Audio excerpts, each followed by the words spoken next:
discussions held. We also mentioned in the context of strengthening the role of the governance that it is high time to reform the UN Security Council. We reaffirmed our position that this needs to be done by expanding the representation of developing countries in Africa, Asia and Latin America. Once again, we stressed our position that additional seats should not be given to the West and its allies. There is no need to do so because the West is already overrepresented in this UN main body, and all those who would like to become permanent members would not add any value to this body. That is our position. It is well known, and today we only reiterate this. The Indian presidency is ongoing, and I expect that the discussions on the issues that are real in the G20 agenda will facilitate preparation of the respective recommendations for the G20 summit. It will take place in Goa in September this year. So those are my impressions, and I'm ready to take your questions. The first down, General, please.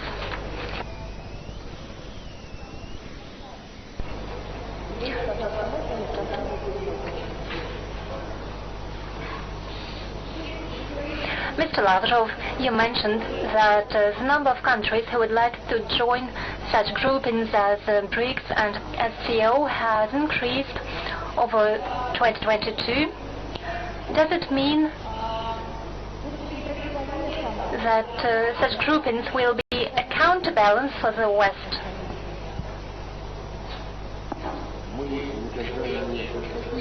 We have never approached participation in the international fora as a task to build a team, an alliance against someone.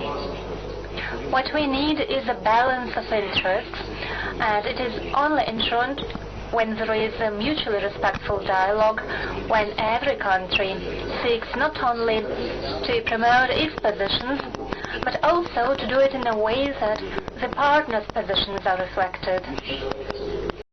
The Shanghai Cooperation Organization and BRICS are both based on exactly these principles of equality, mutual respect and mutual trust, and the principle of consensus. The G20 was actually established in order to address economic and financial issues that the international community faced quite a long time ago. The first meeting of G20 at the level of ministers of finance and heads of central banks were held back in 1999, and in 2008, when another wave of global economic crisis broke out, it was decided to hold these discussions on financial issues at the level of heads of states and governments. That was when everyone agreed that G20 doesn't deal with geopolitical issues that are on the UN agenda and primarily its Security Council and the General Assembly. And now G20 is a platform that unites the G7 countries, the leading countries of the West, the BRICS countries, the whole five, and a whole number of countries that, in terms of their approach, positions and interests, are closer to the BRICS position. Nonetheless, it is a platform for effective dialogue, for negotiating approach, as it used to be till the last year, when the West sacrificed to its ambitions on Ukrainian affairs all areas, all tracks of work that should be at the cornerstone of the G20. And now, I mentioned it in my speech at G20, all multilateral institutions are going through a test whether or not they reflect the current geopolitical realities. This goes for the UN, for G20, and whether or not they are relevant in the new conditions, it will be able to say so only those countries will be relevant who can do something else but present their claims in order to justify their right for hegemony. TV channel. Good afternoon, distinguished Minister. You've had lots of meetings and consultations. Do tell us, what has G20 shown, demonstrated in terms of non-Western countries? What are they going to do in a situation when the West formulates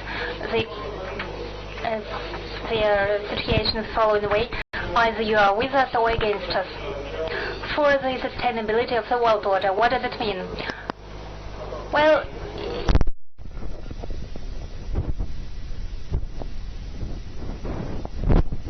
концентрируемся на практической работе по обеспечению наших интересов, полностью сознавая, подчеркну это еще раз, что делать это необходимо с учетом законных интересов других участников процесса. И мы к этому готовы.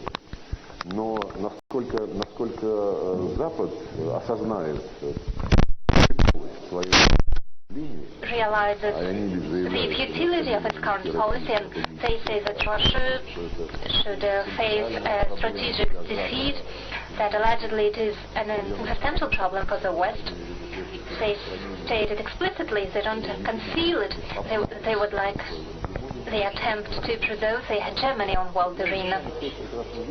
The developing countries do realize it, they see it, they are aware of it, but some of them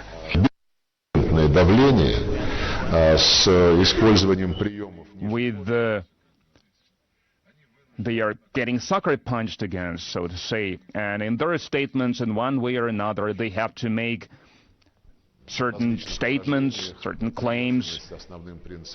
They speak about how they adhere to the main principles of the UN Charter. They speak about the territorial integrity. They speak about the respect for sovereignty.